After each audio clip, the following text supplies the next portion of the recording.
Moments in Time started as a brainchild back in late November of 2023.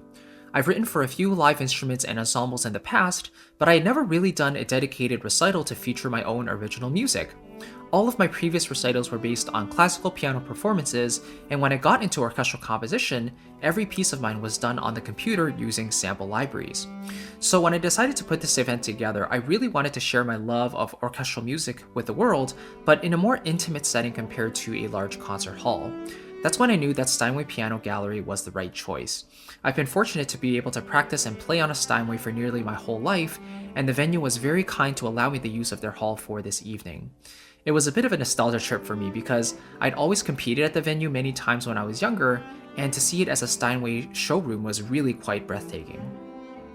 As 2024 began, I resolved to write and arrange the music as quickly as possible while retaining maximum quality as to not put pressure on myself as the day loomed closer. I had moments of clear inspiration where several of the pieces were written in an hour or two, while others required deliberate work and focus and took up to 3 weeks to complete. As I completed the pieces, I also began looking for musicians around the Toronto area who would be available to help me premiere these new works. I knew a few friends who also studied at U of T in music, and eventually through recommendations and referrals, I was able to find a musician for each piece I'd written. The fun part was that each piece was intended for piano and solo instrument, meaning that there was one for piano and cello, one for piano and oboe, one for piano and bassoon, and so on. Now this made sense to me because I'd always played around with these instruments in my sample libraries, but hearing talented players perform their instruments live is an entirely different thing. Overall, it was wonderful. I rehearsed with every musician prior to the recital, and come concert day, I felt ready. It was so good to see and reconnect with family friends, peers from high school and university, current and past students of mine, colleagues, and many others who took time out of their weekend to join me. When programming the pieces, I wanted to spread out the music to allow for variety in pacing, mood, and arrangement, culminating in an ensemble performance that I ended up very happy with. It was truly one of the best evenings of my life, and I'll never forget the moment I crawled into bed and couldn't sleep until 3 a.m. No regrets because I woke up in the afternoon, so I still got my 8 hours. In any case, here's a short interview I held just prior to the recital to share a little bit of background about my musical upbringing, perspective on performance, and advice for aspiring musicians. Please enjoy, and if you haven't seen the full recital yet, I'll link to it at the end of this video. Thank you so much. Yeah, I think music is one of those things where like every creative has their own necessary outlet, but when it comes to music specifically, it creates like a series of sounds that can just be so beautiful, and when it comes together in an ensemble context especially, it can be just the best feeling that you can ever come across. So for me, it's something that I just had to get out, but I'm glad I'm able to do it for pleasure when I'm not busy with work. So I think making music for a living can be worth it if you find the joy and the fulfillment in it, for sure, because otherwise I'd probably recommend having a solid thing on the side while you're pursuing music full time, and then you're able to really explore the music when you have the opportunity to do so. You have the free time and really expand upon that however you feel. Yeah, when I was a little kid, I started piano at the age of 5, and I was always in classical piano lessons, and at a certain point in high school, I still didn't really know what I wanted to do, and it was maybe the last year of high school, then I realized, oh, I kind of like music production and composing and songwriting, and so that's when I decided to go to school for music. I actually wanted to do music production, but my parents were like, nah, you should do performance because that's something you've done all your life. So I did that for 4 years, graduated, and started producing, and it's just been a really cool journey ever since to be able to write what I wanted to write and eventually do some concert music. It's a step away from the computer and work on some actual live music, which I'm really excited to share. Sure, yeah, so with a live performance, it's a lot different than producing on the computer, because on the computer, you can have like every bit of control over all your virtual instruments. And so you could be tweaking for hours on end, you can tweak every little note, but with live performance, it's different because you have to actually write down the music.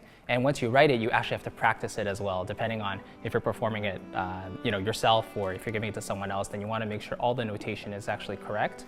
But yeah, for this, my practice routine has definitely had to become a lot more I guess, strict over the past couple of weeks. I think I've been practicing a lot more the past month or so, and trying to practice every day and trying to get everything up to scratch. So Yeah, I used to practice quite a few hours a day, stopped because I didn't do music full-time anymore, but this recital definitely gave me a reason to start practicing a lot again. Yeah, my favorite composers from the classical era are definitely like Chopin, Rachmaninoff, Liszt. Those are all like romantic style composers, but honestly, from the modern times, I grew up listening to classical music and Michael Bublé for artists, and also pop artists, R&B stuff, rock and pop, like all that stuff is just, I think they're so different, and you can pull so many things from so many different styles and to incorporate into your own workflow. So for me, I think this recital is just sort of a culmination of all my different influences that I kind of wanted to share in these pieces tonight. Yeah, so I totally forgot about that. Yeah, video games are one of the things I grew up playing,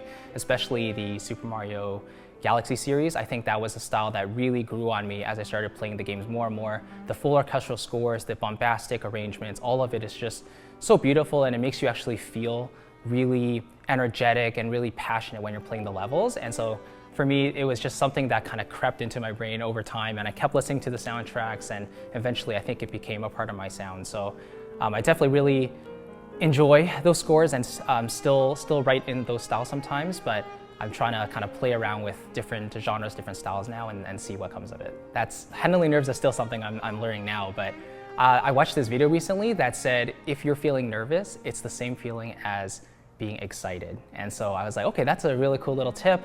Just try to turn that nervous energy into a feeling of excitement, and don't think about the actual technical aspects of the music, but rather try to let the music flow as much as possible. Don't think about the minute details, but more about the overall performance, and that's sort of where I want to focus on. The most underrated aspect of performance is just that I think you can be a lot more free than you think.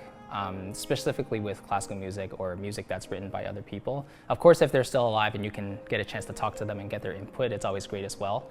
But I think what keeps classical music interesting or performance is just having your own interpretation, your own twist on certain standards or things that people might have commonly held beliefs about, and then you can surprise them in a good way, hopefully.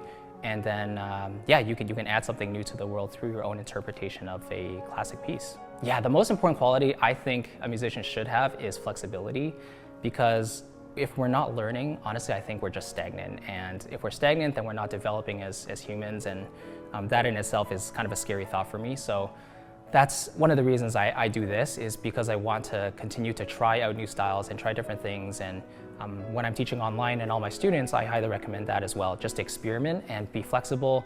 So whatever comes your way, take it with an open hand and try your very best with it.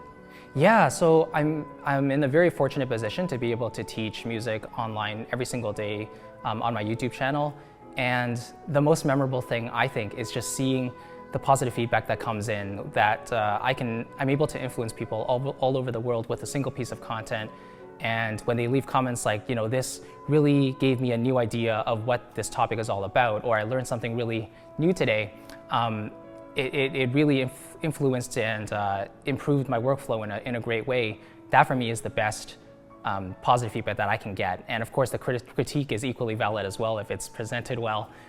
But again, we're always learning, and for me, the consistent feedback I think I'm always looking for is what helps keep me going, and it lets me know that I'm making a difference.